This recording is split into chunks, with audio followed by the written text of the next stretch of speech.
რუბრიკა გადაცემისა, სადაც ჩვენ საუბრობთ ზოგჯერ სტუმრებთან, ზოგჯერ ტეტ-ა-ტეტ, ჩემსა და თქვენ შორის მიდის დიალოგი, ესეც თუ თქვი ამას დიალოგი უფრო მონოლოგია ალბათ, მაგრამ ნახშირად ვცდილობ რომ აი თქვენი SMS-ებიდან და თქვენი კითხვებიდან პასუხი გავცეთ თქვენთვის საინტერესო თემატიკას უბრალოდ სკოლისა და ამიტომ გარკვეული დიალოგით შეიძლება ამას დავარქვათ.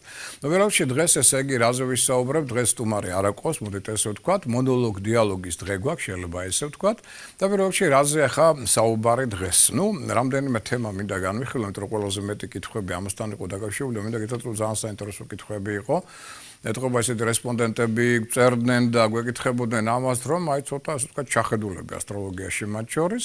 და პირველი ესე იგი კითხვა არის აი დაკავშირებული იმასთან, თუ რა პერიოდი ახლა რა დღეები გვაქვს და რას ქვია აი ეს ვთქვათ ასე დაბნელებების დერეფანი, იმიტომ რომ მოგეხსენებათ ინტერნეტი აჭრელებული ამ სიტყვით, დაბნელებების დერეფანი, ეს პოპულარული სიტყვაა, გასაგებია. და რას ნიშნავს და რა დერეფანია და რა მოხდება ამ დროს და ასე შემდგომ. ნუ ეხლა წინ ვინც უსმენს ჩვენს გადაცემს, ის უკვე ინფორმირებულია ამის შესახებ, თუ რა ტენდენციებია. ჩვენ კიდევ იანვარში აღვნიშნეთ ეს, რომ ჩვენ გვექნება ივლისში 2 დაბნელება, მზის და მთვარის.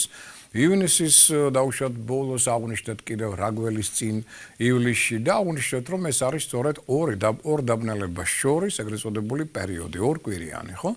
ტრადიციულად მოგხსენებათ ჩვენ ახლა ქონდა 2-ში, 2 ივლისს მზის დაბნელება და ახალმთვარეობა და 17 ივლისს ჩვენ გვაქვს უკვე მსავსმთვარეობა და მთვარის დაბნელება. აი მათ შორის ეს 2 კვირიანი პერიოდი, აი ზონა, სწორედ ეს გზა, თქვათ ასე, ამას ეწოდება დაბნელების დერეფანი. ეხლა ნუ რატო ქვია ხა დაბნელების დერეფანი, ეხლა არ ნიშნავს იმას, რომ უნდა შეგვეშინდეს პანიკაში ჩავარდეთ რა დაბნელების დერეფანი და რა გვეშველებოდა შენ, არა, არაფერი ამდაგვარი. აქ ცოტა მოდით საღი აზროვნებით მივუდგეთ ამ ინფორმაციას და გავერკვეთ რა შეა საქმე. მოგეხსენებათ, რომ დაბნელებები ყოველთვის არის მძიმე, ასე ვთქვათ, პერიოდი.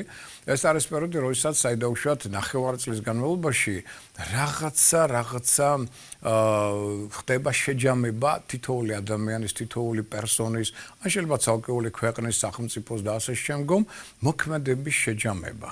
ტრადიციულად ხდება შეჯამება და ნელ-ნელა გროვდება. ხა ყველა ადამიანმა იცის რაღაცა რომ დაუგროვდება მას და მეორე შეიძლება ამოხეთქოს ან აგრესიით, ან დეპრესიით, ხო? აი დაახლოებით დაბნელები ამ დაგბარ ტენდენციებს უწყობენ ხელს. რაღაცა რომ დაგროვდება უკვე ადამიანის ცხოვრებაში, მის კარმაში, მის ხედულობაში, მისი მიზეზშედეგობრივი პრინციპებიდან გამომდინარე მოქმედებებში, აი მე ამას ყოველთვის იგი იმკის ტრადიციულად დაბნელებებზე, ან მზის და მთვარის, შეიძლება ორივეზე. და ამიტომ დაბნელებები ყოველთვის მძიმე პერიოდი, ახალი მთვარეც მძიმეა, მოგეხსენებათ, სავსე მთვარეც მძიმე პერიოდებია, მაგრამ დაბნელება როცა ჯდება უკვე ახალ მთვარესთან მზის და სავსე მთვარესთან მთვარის, ეს უკვე ნიშნავს და ორმაგი ახალ მთვარეობა, ორმაგი, ასე ვთქვათ, სავსე მთვარეობა, ანუ აქ უკვე განსაკუთრებულად ბუთქავს ის, რაც დაუგროვდა ადამიანს, ან კარგი, ან ცუდი. ხა ეს არის შანსი, დაბნელება მაინც უნდა იყოს ცუდთან დაკავშირებული. მინდა გითხრათ, რომ მე არაერთხელ ვარ მოწმე იმისა, რომ დაბნელებებზე ადამიანთა ცხოვრებაში ხდებოდა ძალიან კარგი რამ, მაგალითად შეხვდებოდა ძალიან კარგ ადამიანს, რომელიც ძალიან დიდ როლს თამაშობდა შემდგომი ცხოვრებაში. შეიძლება მაგალითად ესე დროს მიიღეს საჩუქარი, შეიძლება პრემიის სახით საჩუქარი, შეიძლება ლოტარიაში იყო მოგება და 1000 სხვა სასიკეთო რამ ხდებოდა ხოლმე, რატო? იმიტომ რომ დაბნელება ეს არ ნიშნავს, რომ მაინდა-მაინც დაждის მექანიზმი უნდა ჩაერთოს. არა, ეს არის ერთგვარი მონაგარი ნახევარწლიანი მოქმედებისა, თუ ადამიანმა იცხოვრა სწორ ევოლუციური გზით, არ დაარღვია თავისი კოსმიური კანონები, თავისი კარმული გზა და ასე შემდგომ და პირიქით მეტად სასიკეთო პოზიტიური ენერგია დააგროვა, მან შეიძლება მიიღოს დაბნელებებზეც კი კოსმიური საჩუქარი. მაგრამ მოდით ასე ვთქვათ, მაინც რადგან ადამიანთა უმრავლესობა არ ღვევს კოსმიურ, ვთქვათ, ბალანსს, არ ღვევს თავის კოსმიურ გზას, ხშირად არც იცის ეს გზა და აქედან გამომდინარე შეცდომებს უშვებს, ამიტომ მინდა გითხრათ, რომ შეიძლება ესეთი იყოს პროპორცია დაახლოებით ყოველ შემთხვევაში 30% შეიძლება იყოს საჩუქარი, 70%-მდე შეიძლება იყოს პრობლემა. რადგან კიდევ ხომ მიზეზი ამის არის ის, რომ ადამიანების უმრავლესობა არ იცის სამწუხაროდ სწორ ევოლუციური გზა, არ ადგია ამ გზას, ძირითადად ადამიანთა უმრავლესობამ გადაინაცვლა მატერიალურ სფეროში და სამყაროში და დაკარგა სულიერი ევოლუციური გზა გამვითარების, ამიტომ ხშირი დაждის მექანიზმი გახდა უფრო ხშირი. ამ ბოლო ხანს ვიდრე მაგალითად, ვთქვათ, წარმატების ფაქტორი. თუმცა წარმატების ფაქტორიც უდავოდ არის. ეს მინდა აღვნიშნო, მაგრამ რატო ვაფრთხილებ მე ტრადიციულად ადამიანებს იმის შესახებ, რომ აი ძალიან ფრთხილად იყავით განსაკუთრებით დაბნელებებზე, იმიტომ რომ რადგან აქ არის ასე ვთქვათ უკვე გარკვეული მაღალი ძალიან დუღილის ტემპერატურა და შეიძლება აი ვულკანებით ამოიფრქვეს რაღაცა ის ნეგატიურიც, რაც დაგროვდა დაუშვათ აი წინა ნახევარი წლის განმავლობაში აი წინა დაბნელებიდან ამ დაბნელებამდე დაუშვათ თუნდაც ხო? აი აქ უკვე ტრადიციულად შეიძლება ამან მიიღოს ძალიან ნეგატიური არსახე. დაბნელებებზე ტრადიციულად ახლა მე მინდა გითხრათ რომ სტატისტიკაც არის ამის, დაბნელებებზე ხდებოდა უამრავი ნეგატიური რამ. თუმცა არის პოზიტივიც ვიმეორებ, მაგრამ მაინც უმრავლესობა არის ნეგატიური, იმიტომ რომ აქ შეიძლება ყოფილიყო რევოლუციები, აქ შეიძლება ყოფილიყო ძალიან მაღალი ტრამულავარული ტენდენციები, ტრადიციულად უარესდება ჯანმრთელობის მდგომარეობა, იმიტომ რომ აქ ხდება მზის და მთვარის შეერთება და შემდგომ მათი ოპოზიცია, ურთიერთ დაპირისპირება. და ხა მზე და მთვარე მოგეხსენებათ ურთიერთწინააღმდეგობაში როცა ხვდებიან, ეს არის ერთ-ერთი ყველაზე მძიმე სიტუაცია, იმიტომ რომ დედამიწაზე მოდის კოსმოსიდან ამ დროს ძალიან მძიმე ენერგია, იმიტომ რომ ორი ძირითადი მანათობელი ურთიერთწინააღმდეგობაში შემოდის. ორი ძირითადი ენერგია მზე ეს არის ჩვენი სული და მთვარე არის ჩვენი ქვეცნობიერი სამყარო და ემოციური ცენტრი.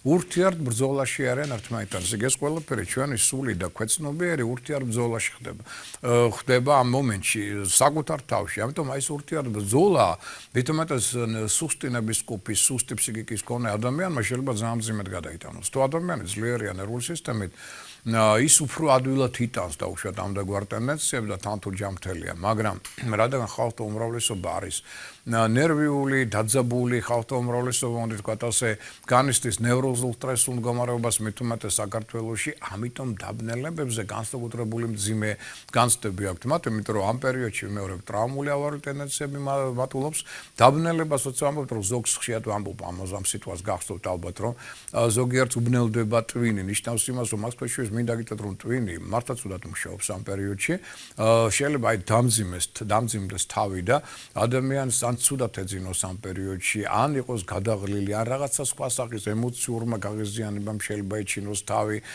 სხვა სახის ესეთმა დამარყოლებებმა ფაქტორებმა შეიძლება ეჩინონ თავი, ამიტომ ესე შეიძლება იზეზე იყოს. ტრაუმების, ავარიების, შეცდომების, მატულობს ყოველთვის ამ დროს ცდუნებების ალბათობა, შეცდომების ალბათობა, კრიმინალური სიტუაცია უარესდება. ტრადიციულად შეიძლება ეკოლოგიურმა კატასტროფებმა ეჩინონ თავი, შეიძლება იყოს ტექნოგენური კატასტროფები, მაგალითად ამ პერიოდში ძალიან დიდი პრობლემები აქვს პროგრამულ სისტემებს, კომპიუტერულ ტექნიკას, შეიძლება უცებ გაფუჭდეს და უცებ გამოიდეს ტრანსფეროვიდან პროგრამა დაიკარგოს და ასე შემდგომ 1000 სხვადასხვა ისე როცა მეკითხები, აი რა მოხდება? ძნელია ეს წინდაწინ მაინც ვქვა რომ აი ეს მოხდება მეტი არაფერი. ყველაფერი შეიძლება მოხდეს. ყოველთვის ვამბობ ასე, ამ დროს ყველაფერი შეიძლება მოხდეს. იმიტომ რომ დაბნელებებზე ანომალიური მოვლენების ალბათობა დედამიწის გეომანტიის ნეგატიური ველიდან გამომდინარე ყოველთვის მატულობს, მათ შორის ეკოლოგიური კუთხით, ტექნოგენური კუთხით. და რასაკვირველია, როცა გეომანტია იძაბება ამ დროს, გეომანტია ძალიან მოქმედებს ადამიანის სისხლზე, იმიტომ რომ მოგეხსენებათ სისხლის ბურთულები შედგებიან ფერომისგან, ანუ რკინისგან. და ჩვენ გვაქვს ჰემოგლობინი, რომლის ცენტრში არის სწორედ რკინა და ეხლა წარმოიდგინეთ თქვენ ცით მაგნიტი როგორ მოქმედებს რკინაზე, ხო? ძალიან დიდი ზეგავლენა აქვს და ამიტომ როგორც კი გეომანტია დედამიწის მაგნიტური ველი იცვლება, ის მომენტურად ზეგავლენას ახდენს ადამიანის სისხლზე და ამიტომ სისხლძარღვოვანი სისტემა შეიძლება აგვაძლევდეს სეროზულ ცვლილებებს, წნევის ცვლილებების სახით, მათ შორის ზოგ შეიძლება აეციოს, ზოგ შეიძლება დაეციოს და შემდგომ რამაც შეიძლება დისკომფორტი შემოიტანოს არაერთი ადამიანის ცხოვრებაში. ამიტომ ჩვენ ვაქცევთ ამას ყურადღებას და რასაკვირველია, ეხლა ჩვენ გავიარეთ მზის დაბნელება, ვიცი ზოგმა როგორ გაიარა, საკმაოდ მძიმედ მინდა გითხრათ. და ეხლა წინ გვაქვს ორკვირიანი, ასე ვთქვათ, ზონა, ხო? ანუ ეს არის დერეფანი, სწორედ მზის დაბნელებიდან მთვარის დაბნელებამდე 17 ივლისს. აი ეს დაბნელებებს შორის ეს ორკვირიანი ზონა, ეს არის მოდი ვთქვათ ესე კოსმიური სერიოზული გამოცდა, ერთგვარი ლაკმუსის ქაღალდი თითოეული ჩვენთაგანისათვის.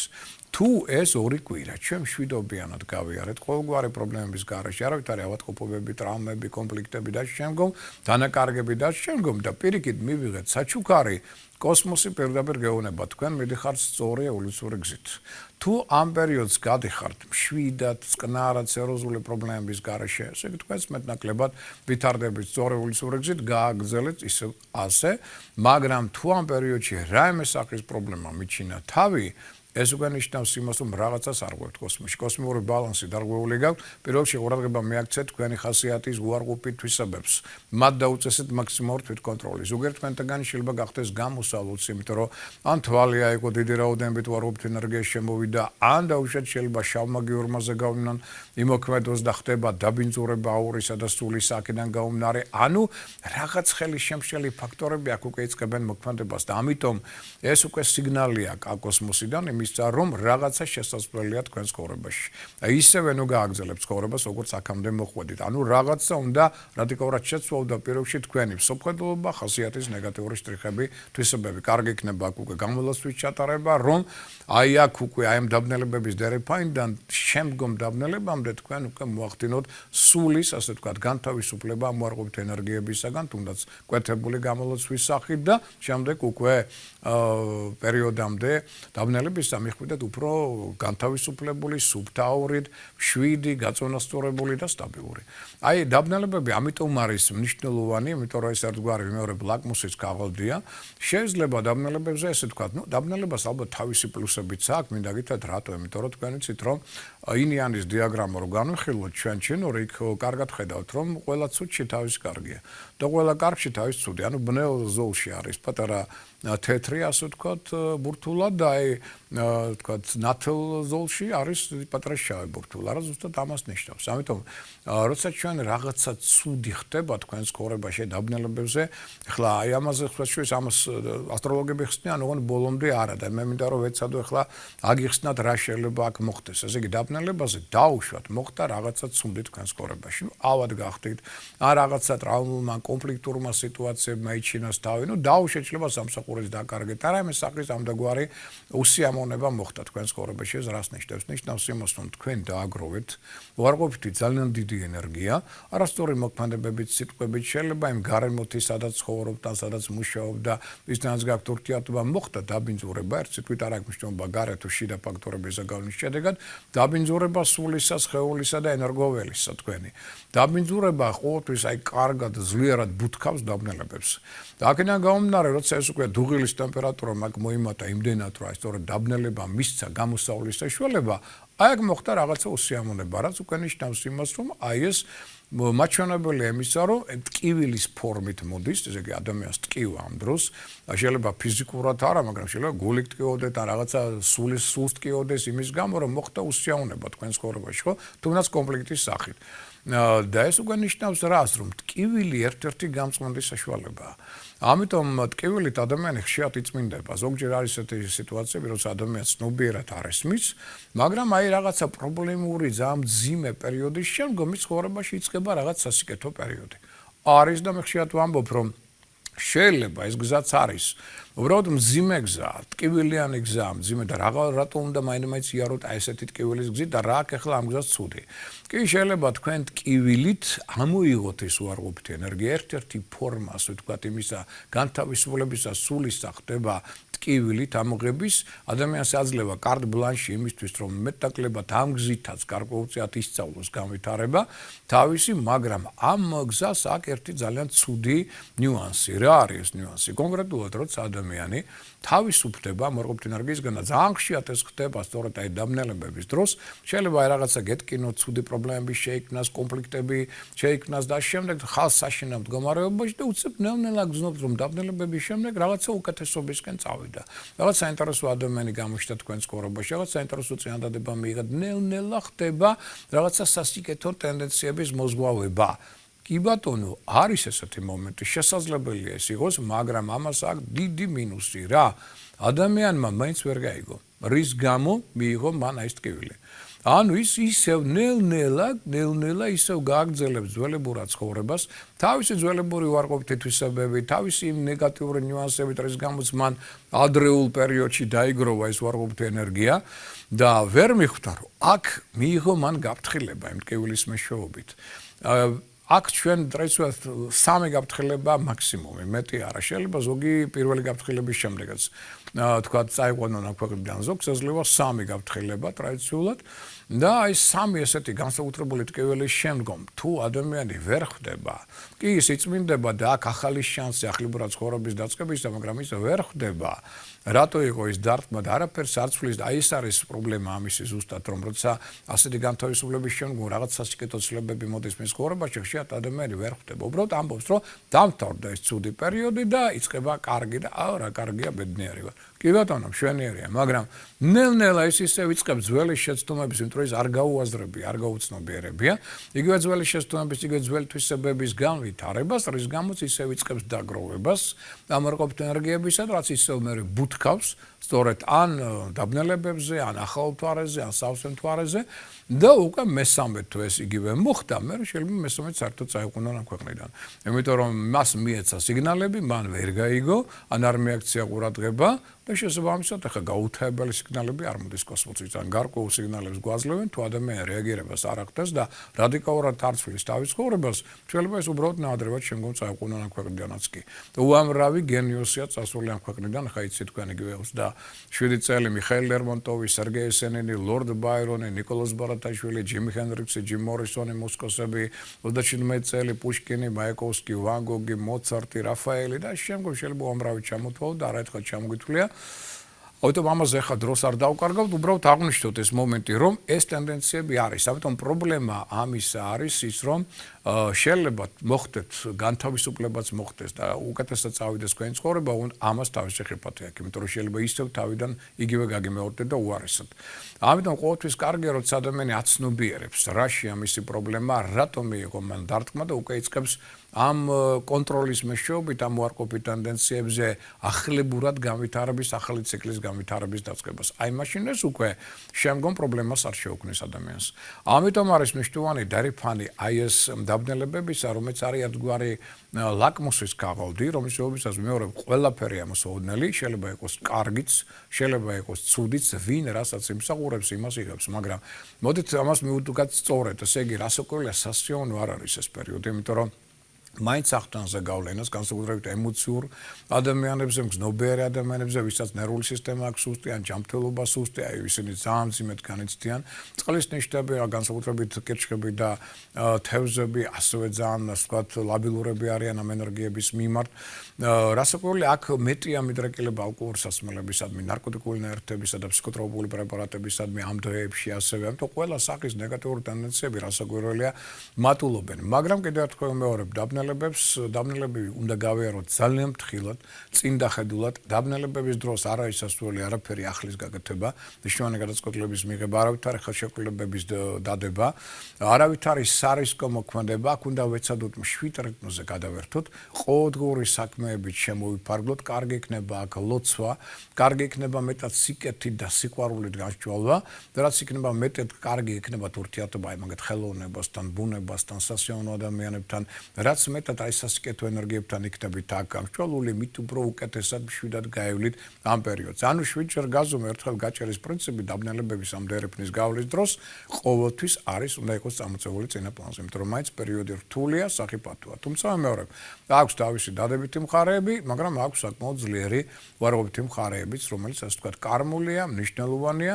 ახლა ეს დაბნელებები, მაგალითად, ახლა აი ამ ორ კვირის განმავლობაში რა მოხდება, ეს ხო ერთია დაუშვათ, რა მოხდება თქვენს ცხოვრებაში, მაგრამ აი ამ დაბნელებების შედეგად რაღაცა მექანიზმი ჩაერთვება თქვენს ცხოვრებაში. შეიძლება ვიმეორებ სასიკეთო, შეიძლება ნაკლებად სასიკეთო, მაგრამ რაღაცა აქ ისეთი რამ ამოქმედება, რომელიც უკვე ჩვენ გვიჩვენებს, რომ ამის შედეგი ოქტომბერში გამოჩნდება. ანუ თქვენ ეხლა დაუშვათ თუ ამას მიაქცევთ ყურადღებას და დაიწყებთ გამოსწორებას თქვენ საკუთარ უარყოფით თვისებებზე მუშაობას, ოქტომბერში შეიძლება მიიღოთ სასიკეთო შედეგი.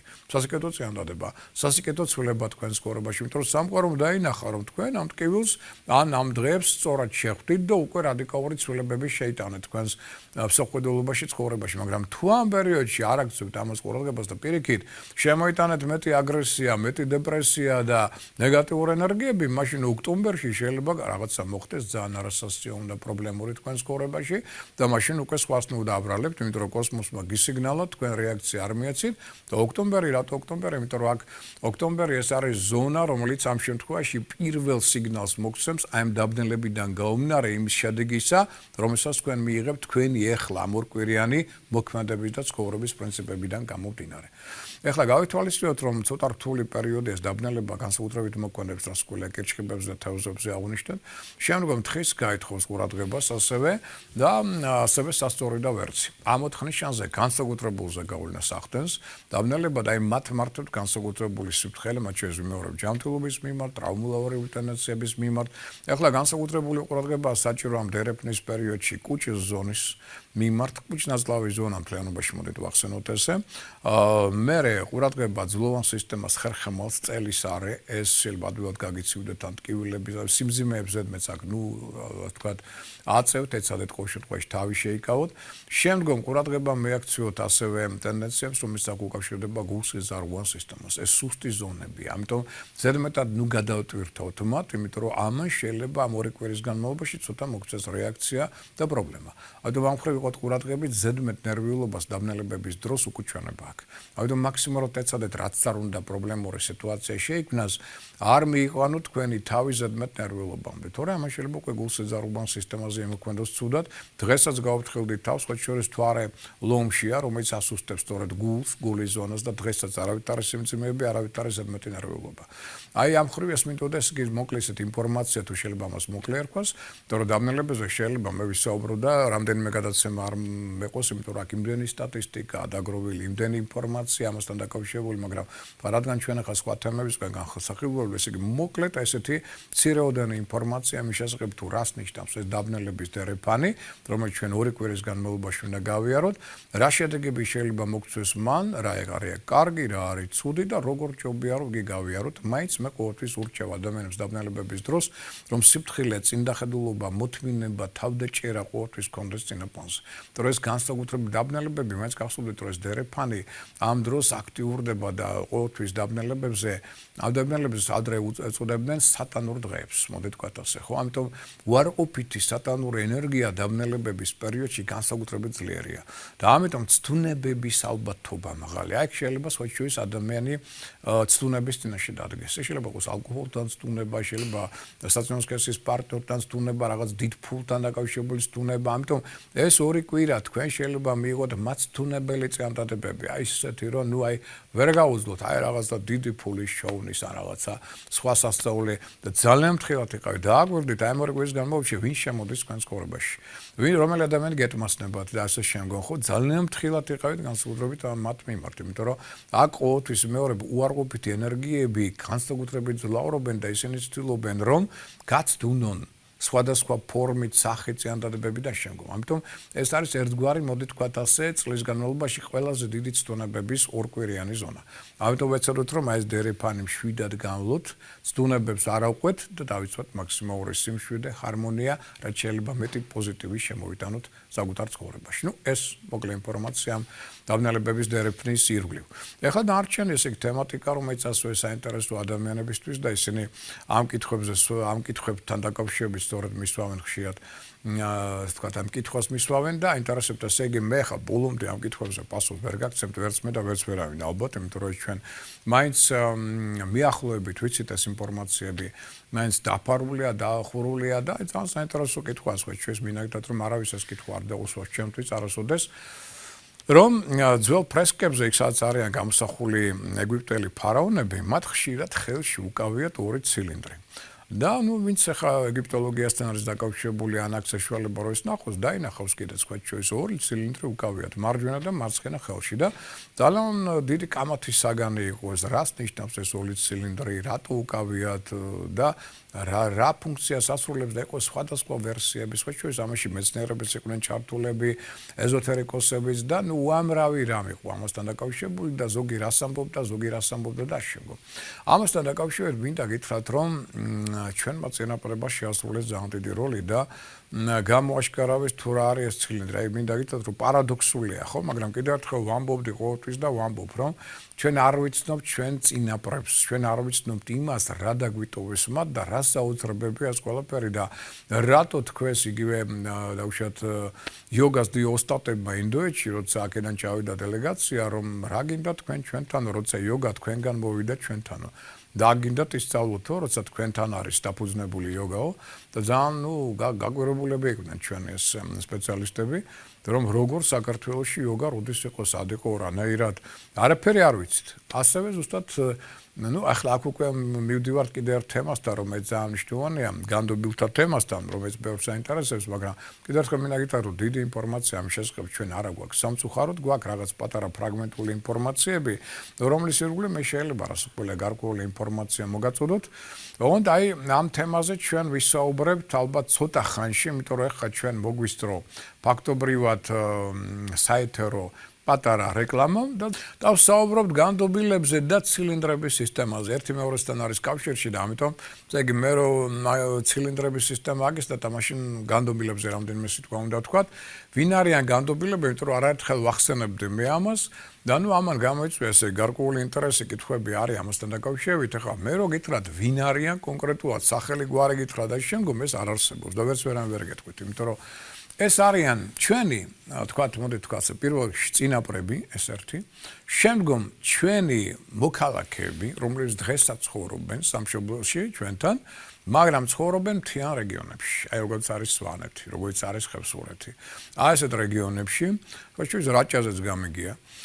აი ესეთ რეგიონებში ესენი არის გარკვეული, ვთქვათ, ჯგუფი ადამიანებისა, რომლებსაც ფაქტობრივად თითქმის ვერავინ ვერ ხედავს. ანიცის დაუშვათ შეიძლება ერთმა-ორმა ადამიანმა მათ შესახებ, ისიც იქ ცხოვრებლებმა. ანუ ეს არის განსაკუთრებული კასტა ადამიანებისა, დავარქვათ მას ასე, რომლებსაც მიეცათ უზარმაზარი ინფორმაციული ცოდნა.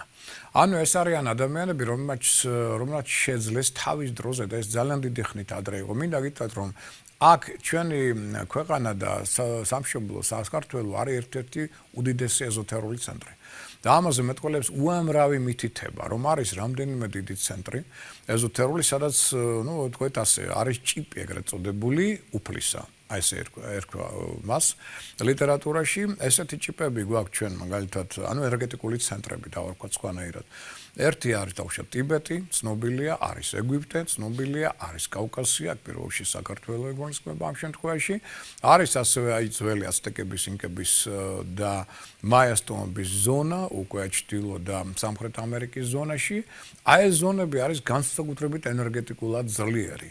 და აქ დაიბადა ის დიდი ინფორმაციული ველი, რომელსაც ჩვენ ეზოთერიკის სახელწოდებით ვიცნობთ. და აი განდობილები სწორად იყვნენ ადამიანები, მინდა გითხრათ, რომ რომელმაც შექმნეს ერთ-ერთი უდიდესი სისტემა ცოდნისა, რომელიც მერე გავიდა ჩინეთში, გავიდა ინდოეთში და აქედან არის სწორედ ის, რომ ჩვენ ბევრი უბრალოდ ამაზე არ ვიცით, ეს სხვა შორის ჩვენ არც ვიცოდით საუკუნეების განმავლობაში, წლების განმავლობაში არსებობს კავკასიური იოგა. ხო ეს იოგა ვინ მოგიტანა ჩვენ კავკასიური პოლონელმა, ერთ-ერთმა მოგზაურმა, ანტიკვარიატის დიდი მოყვარული იყო, 1920 წელს ჩამოვიდა ჩვენთან და მან სწორედ აი მას ჰქონდა, არ ვიცი ხა შემთხვევით არაფერი არ ხდება სამყაროში, ამიტომ ალბათ ვერ დავარქვი შემთხვევით. აქ მოდით არის ესეთი რამ, რომ თვითონ განდობილები ირჩევენ. ხა თქვენ შეიძლება კითხვა დასვათ, აი რატო ვერ ხედავთ ჩვენ მათ? არ არის ესე, რომ ჩვენ მოვიდოვეთ, წავედით და ვნახეთ, არა. განდობილებს თუ ჭირდება და სამყარო თუ აძლევს ამის ინფორმაციას, გახსოვთ, რომ ისინი პირდაპირ არიან კოსმოსთან კავშირში, დიდ უფლის ენერგოველთან კავშირში და აქედან იღებენ პირდაპირ ინფორმაციას. თუ მათ ეს ესაჭიროებათ, მაშინ ისინი გამოდიან ჩვენთან კონტაქტზე, ისე როგორც უცხო პლანეტელები. და არა ის, რომ თქვენ მოგინდება და ნახავთ მათ, არა, ესე არ ხდება ეს ამბავი. ამიტომ არ ვიცი, რატო დაჭირდათ ეს, მაგრამ ყოველ შემთხვევაში ისინი, მაშინ როცა ის მოგზაურობდა სვანეთში, გავიდნენ მასთან კონტაქტში, ერთ-ერთი მისი დაუშვათ ტყეში გავლის დროს, უცებ მათ გამოეცხადა ორი განდობილი. განდობილებს მინდა გითხრათ, რომ ჰქონდა ძალიან თავისებური ფორმა, რომელიც თქვენ ძალიან კარგად მოგეხსენებათ ჩვენი დიდი პოემიდან. ვეფხვის ტყაოსანი, მათ სწორედ ისინი იყვნენ შემოსილები ვეფხვის ტყავით, ამიტომ ითვლება, რომ ერთ-ერთი ყველაზე ცნობილი და დიდი განდობილი იყო შოთა რუსთაველი, რომლის მინდა გითხრათ, რომ ასწავლდასწავალი ვერავინ ვერ გაიგო საბოლოო ჯამში, ან სად იყო სად მოღვაწეობა, სად წავიდა მე როგორ გაქრა, სად არის დასაფლავებული, ბევრი რამ არაფერი არ ვიცით ამ შესახებ.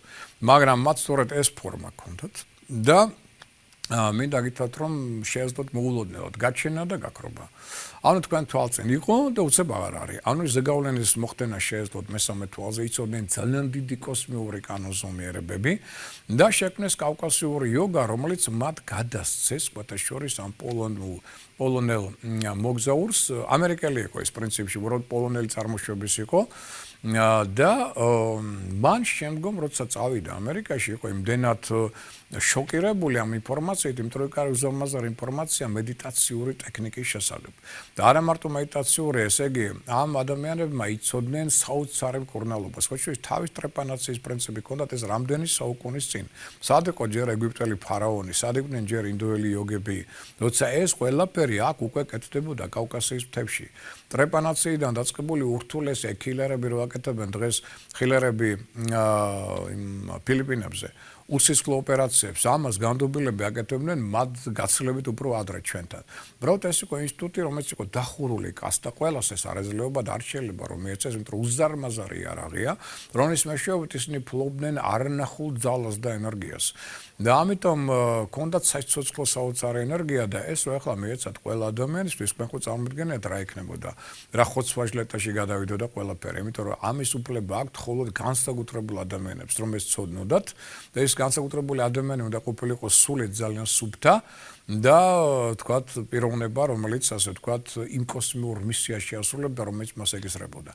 ამიტომ ყველას ეს ინფორმაცია არ ეძლეოდა ამ განსაკუთრებულ კასტას და ეს კასტა მნიშვნელოვანია კიდევ იმით, რომ ითვლებოდა, რომ აქ საქართველოში და კავკასიის მთებში ინახლებოდა ეგრეთ წოდებული სიცოცხლის ელიქსირი, რომლის აისტორეთ მედიტაციური ვარჯიშები და პრინციპები ამ ელიქსირის გასააქტიებლად, რომელიც არის თითოეულ ჩვენთაგანის ორგანიზმში, აისტორეთ იცოდნენ ამ ადამიანებმა. ამიტომ იყო ერთ-ერთი სწორედ მიზეზი ჰიტლერის აქ ჩამოსვლის, როცა მან გამოაგზავნა სპეცჯგუფი ედელვაისი კავკასიის მთებში, იმიტომ რომ გურჯიევის ლექციებიდან მან იცოდა, რომ აქ საქართველოში არის ესეთი რამ და უნდა ენახათ ეს სწორედ ანის განდობილები, ანის დაუშვათ ელიქსირი, რომელიც მისცემდა მას ასე ვთქვათ უზარმაზარ იარაღს და უზარმაზარ ძალას. ეს მას არ გამოვიდა, თუმცა ბაქსანის ხეობაში მან აღმოაჩინა ერთ-ერთი ესეთი ძალიან მნიშვნელოვანი ადგილი, მაგრამ იქ შესვლის და მე კვლევის საშუალება არ მიეცა, ომის პერიოდი იყო, მე რუსებმა გამოაძევეს იმ ზონიდან და ასე შემდგომ და ერთ სიტყვით ამის საშუალება მას არ მიეცა, მაგრამ ამის სურვილი ჰქონდა, რომ ეს გამოეკვლინა და გაეგო.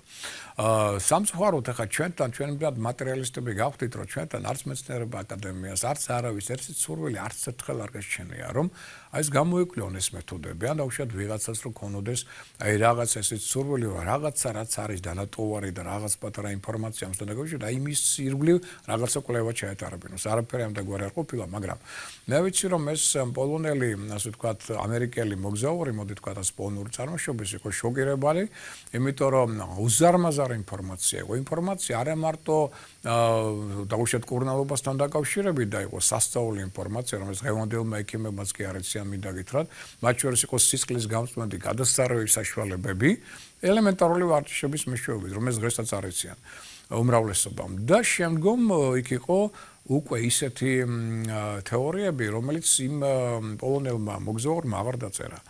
არ დაწერა რატო? იმიტომ რომ მან პირდაპირ მიაწერა, რომ აი ამის დაწერას მე უკვე ვეღარ შევძლებ. ეს ძალიან საშიშია. ეს ნიშნავს იმას, რომ თქვენ უკვე გადიხართ უფალთან ერთიარზე კონტაქტზე და ვის როგორ დაუმთავრდება კაცმარისის გავთ კი ამის უფლება, აი ესეთი მინაწერი ქონდა მას და ამიტომ რაღაცები საერთოდ არ დაწერა, მაგრამ ის რაც მან დაწერა და იქ გამოიკვლინა კავკასიურ იოგაში, ესეც იყო სავსებით საკმარისი, იმ ვარჯიშების მეშვეობით ადამიანი არა მარტო განეკურდებოდა ნებისმიერი დაავადების, არამედ გახდებოდა ძალიან დიდი, ასე ვთქვათ, გასხივოსნებასთან მიახლოებული სულიერი, ასე ვთქვათ, პირი.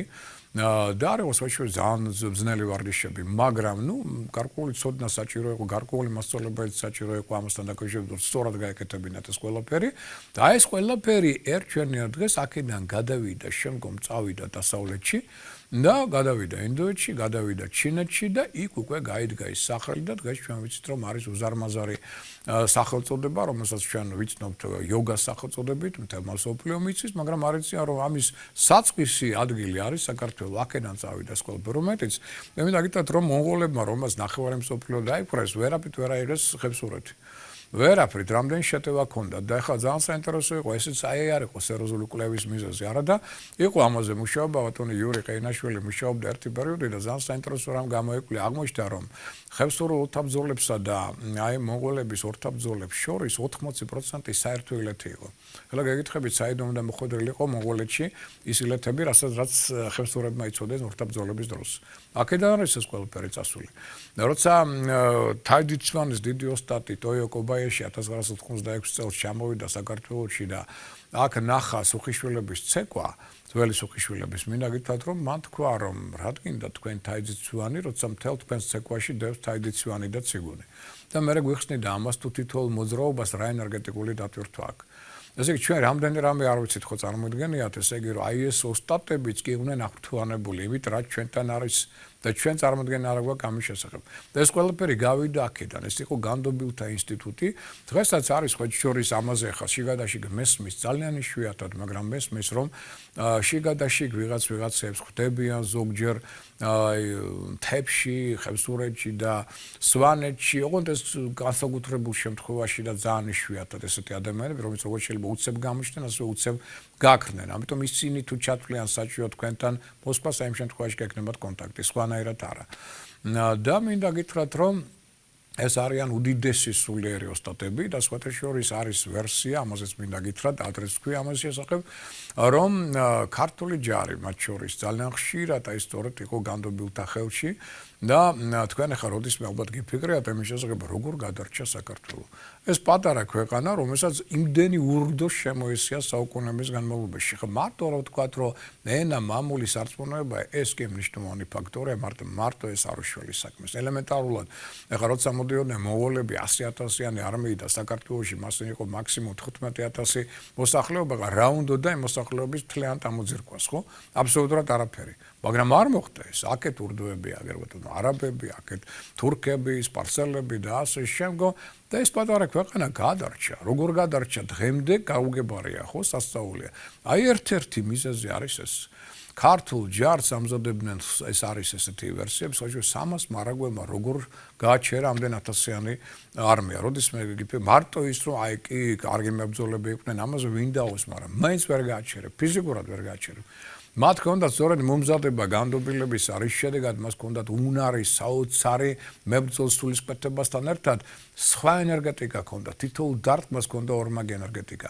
მათ შეეძლოთ დროდადრო გაქრობა, გაჩენა და ასე შემდგომ და აი ეს ამ ელემენტებით შეძლეს მხოლოდ აი მხელა ურდოების გაჩერება და მათზე გამარჯვების მიღწევა. ხო, რასაკვირველია, ყველგან არ ხდებოდა ეს მომზადება, რამდენიც მე ვიცი, ზოგიერთი მეფე უფრო ახლო იღებდა და მეფეებს ჰქონდათ მათთან ურთიერთობა, ზოგიერთთან არ იყო მათთან კონტაქტი, ესეც იყო.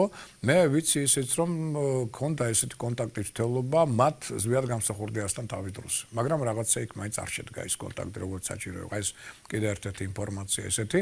აი არის ესეთი საუბრები, ვერსიები ამათ შესახებ და ხა რატო მოვაყოლე ეს ყველაფერი, რომ განდობილების ინსტიტუტთან დაკავშირებით ეს არიან ვიმეორებ ჩვენი წინაპრები და დღეს ცხოვრები კიდე ადამიანები, რომელსაც ჩვენ თითქმის ვერ ხედავთ.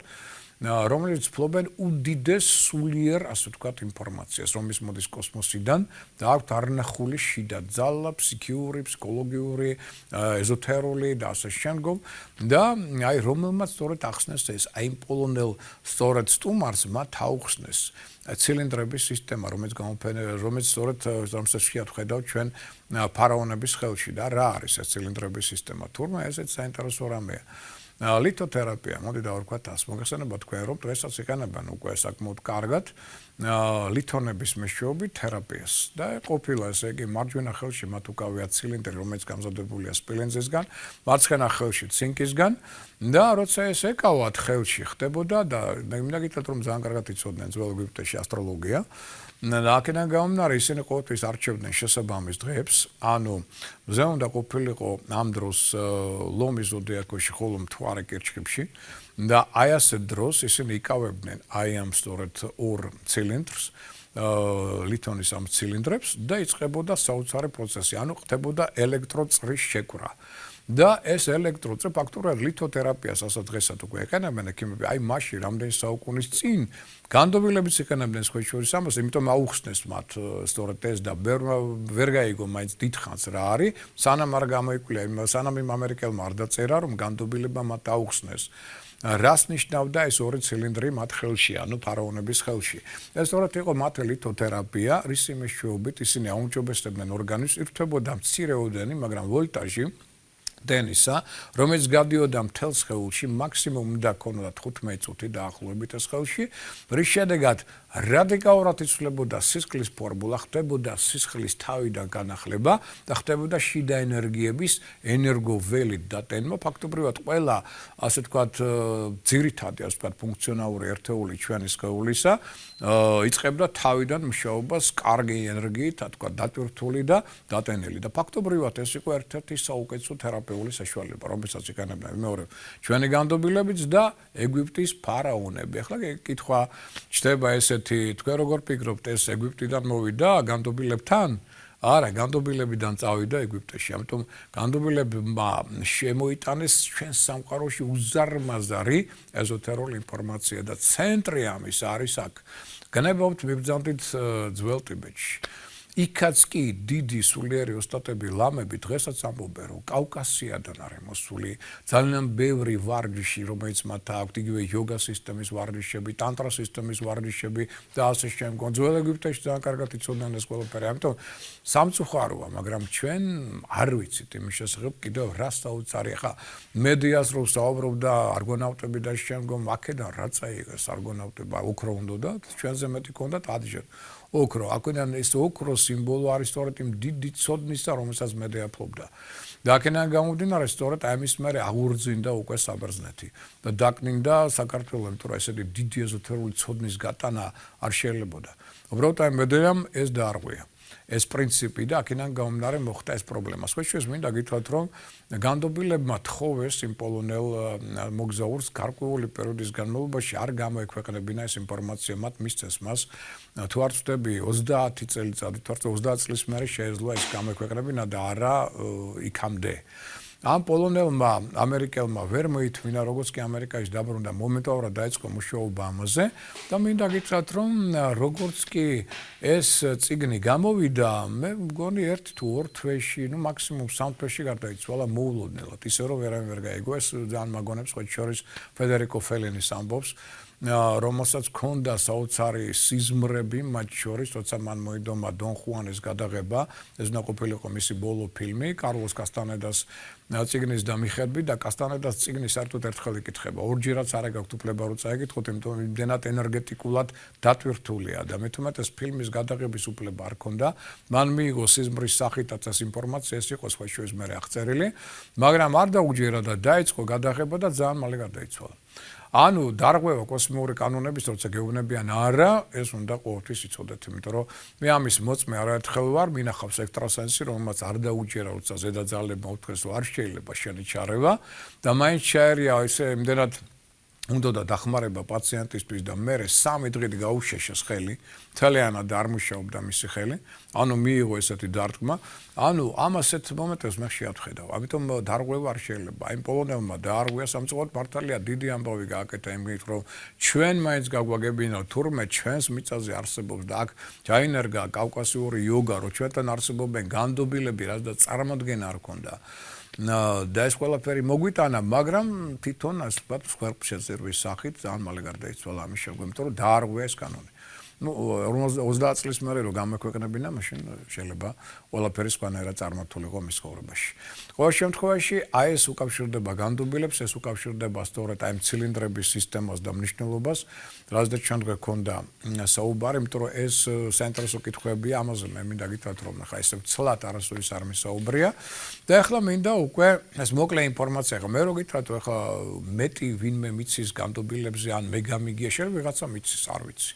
სამყარო მოიცეს თავისთავად, მაგრამ ვიღაცა ადამიანებისგან ჩვენს გვერდით არ ვიცი. თუ ვინმე მიცით, მე სიამოვნებით დაგითმოთ ჩემს ეთერს და სიამოვნებით თქვათ მოვისმენ დაუშვათ ინფორმაციას განდობილების შესახებ, იმიტომ რომ ძალიან საინტერესო თემაა, ეხება ჩვენს ეროვნულ საუნჯეს და სიამოვნებით მეც გავერკვეული ამაში ღრმად, მაგრამ მე ჯერჯერობით ირგვლივ არ შემხედრია მაინც ესეთი ადამიანი, რომელიც აი განსაკუთრებულად აი კარგად ფლობდეს რაღაც სხვა კიდე უფრო მნიშვნელოვან და სიღრმისეულ ინფორმაციას. თუ ესეთი ადამიანი არის სიამოვნებით, მე მაგალითად მოვიწვევდი და ეთერს დავუთმობდი მას. ეხლა რაც შეეხება კიდევ ერთ თემას, რომელიც უკავშირდება კირჩხიბის ზოდიაქოს ნიშანს, აქ არის ასე ვთქვი, მე გითხარით წინა გადაცემაში ჯერ კიდევ რომ აუცილებლად ჩვენ ვისაუბრებთ კირჩხიბის ზოდიაქოს ნიშანზე. მე მინდა სხვაჩვენს ნელ-ნელა მოდიან უკვე ძალიან საინტერესო ახალგაზრდა ეზოთერიკოსები, ახალგაზრდა ასტროლოგები და მე მინდა ნელ-ნელა როგორც კი მოგვიცემ ამის საშუალება უკვე შემდგომ სექტემბრიდან და ასე შემდგომ ნელ-ნელა გაგაცნოთ კიდეთ ეს ადამიანები, იმიტომ რომ მე არასოდეს არ მქონდა ესეთი მომენტი რომ აი გინდა თუ არა მე უნდა ვიყო ეკრანზე მეტი არავის სხვა არასოდეს ეს მომენტი არ მქონდა. პირიქით თუ ვინმე საინტერესო ეზოთერულ ინფორმაციას ფლობს, სიამოვნებით მოგიწვევთ და მოვისმენ თქვენთან ერთად ამ ინფორმაციას. ნებისმიერი შეიძლება აბსოლუტურად ადამიანი იყოს, რომელსაც არავინ არ იცნობს. კი ბატონო, თქვენ გაქვთ საინტერესო ჩვენთვის ინფორმაცია, მე მზად ვარ დაგითმოთ ეკრანი და მინდა ასევე საზოგადოებას გავაცნო, რომ არიან თანდათან მოდიან უკვე არის ცოტა შუა თაობის, არის ახალგაზრდა თაობის, არის ჩემი თაობის, თქვათ ასე, საწყისი თაობის ჯგუფები, ნელ-ნელა მოდიან ახალი ასტროლოგები, ძალიან მიხარია სხვათა შორის, რომ ეს თემა ვითარდება და მოდიან აქ საინტერესო პიროვნებები, მოდიან საინტერესო ეზოთერიკოსები, აი სხვათა შორის ერთ-ერთი ანზოროდიშარია თქვენ იცით და მე ალბათ მეყოლება შემდეგ პარასკევს სწორედ ანზორი ჩვენს გადაცემაში მინდა ეს პიროვნება ცოტა სხვა კუთხით გაგაცნოთ, მათ შორის მისი პირადი ჰოროსკოპიდან გამომდინარე, რაღაც სხვათა შორის ბევრი მარცის რომ ახლა იყო იგი ესტონეთში, იქ იყო ექსტრასენსთა სერიოზული ბრძოლა კონკურსი, სადაც გავიდა სამეულში ფინალში. ეს ძალიან დიდი მიღწევაა სხვათა შორის სხვა ქვეყნებიდან იყვნენ ექსტრასენსები და აზორმა გვასახელა ფინალში გავიდა და ოქტომბერში ექნება მერე უკვე იმ სამკაცთან ფინალური ჭიდილი.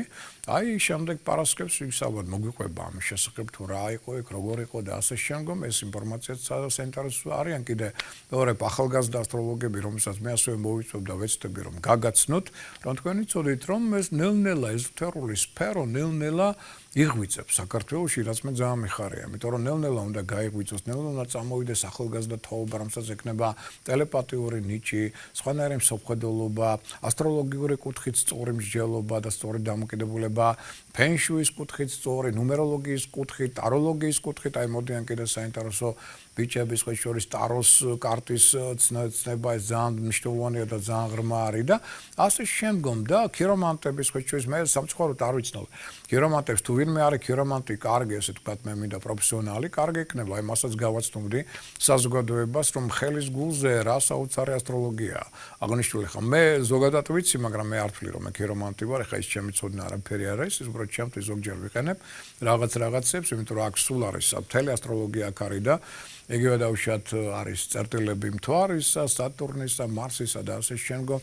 თითოეული თითებიც კი მინდა გითხრათ, რომ პლანეტებთან არის დაკავშირებული. ეს ცალკე თემაა, თუ არის ვინმე ესეთ კარგი პროფესიონალი, სიამოვნებით დაუთმობდი მას ასევე ჩვენს ეთერს და ვისაუბრებთ მათთან ერთად ამ საინტერესო თემებზე, იმიტომ რომ მე მიმაჩნია რომ საზოგადოებაში ღვივდება ეს ინტერესი ამ საკითხებისადმი. მე მინდა რომ ერთი რამ პატარა რაღაც გარდაქმნების შემოვიტანო ამ კუთხით, იმიტომ რომ გასაგებია რომ სამყარომ შეიცვალა ზნე. შეიცვალა ზნე რა კუთხით? იმ კუთხით რომ წავიდა მთლიანობაში სამყარო მატერიალიზმის გზით, ეს ეხება არც ყველა საქართველოს, სადაც უმრავლეს შემთხვევაში აინტერესებთ ადამიანებს რას? რა ფული, დავუშვათ სამსახური, მატერიალური სიამოვნებები და ასე შემდგომ. ამიტომ ჩვენ დავშორდით ხა განდობილებზე კიდე რატომ მოყვებით, იმიტომ რომ ჩვენ საქართველოში გვაქვს ეს ბუდე დიდი ეზოთერული ცოდნისა, რომელსაც არ ვიცით, რომელიც დაფარულია. დაფარულია ზუსტად იმისთვის, იმიტომ რომ წავედით მატერიალიზმის გზით. და ამის მიმართ ინტერესს საუკუნეების განმავლობაში არ ვალდებით. ამიტომ მე მგონი მოდის დრო, როდესაც ჩვენ ცხოვრობთ სასწაულად ძალიან ძლიერ ეკო, არა მარტო ენერგო ველში. კიდევ ერთხელ მეორე აქ რომ ჩვენ ცოტათი მაინც განვავითაროთ ეზოთერული ცოდნა და განვითარდეთ ცოტა წინ წავიწიოთ, მე დარწმუნებული ვარ, რომ სამყარო რაღაცებს გაგვიხსნის, რაც იმალება ჩვენს ასე ვთქვათ მიწაში, რაც იმალება ჩვენს ღვიმეებში და ბევრი საინტერესო ადგილებს აღმოაჩენდა ისეთ საინტერესო ინფორმაციას, იგივე დავუშვათ ქართულ ცეკვასთან დაკავშირებით, საერთოდ აზრი არა ვართ რა ხდება. როცა ტოიოკობაეში მაგვიხსნა თითოეული მოძრაობა მანდილოსთისა და მამაკაცისა, რას ნიშნავს, რა არხები იხურება, რა იხსნება და რა ენერგოველია და ამას თურმე კიდევ ცალკე საბრძოლო მნიშვნელობა აქვს და არა მარტო თერაპიული და ჯანმრთელობაზე როგორ მოქმედებს, ну ესე იგი, ეს ხო რომელიმე ქორეოგრაფს რო უთხრათ, ხო? წარმოდგენა რა აქვს ამაზე, ხო?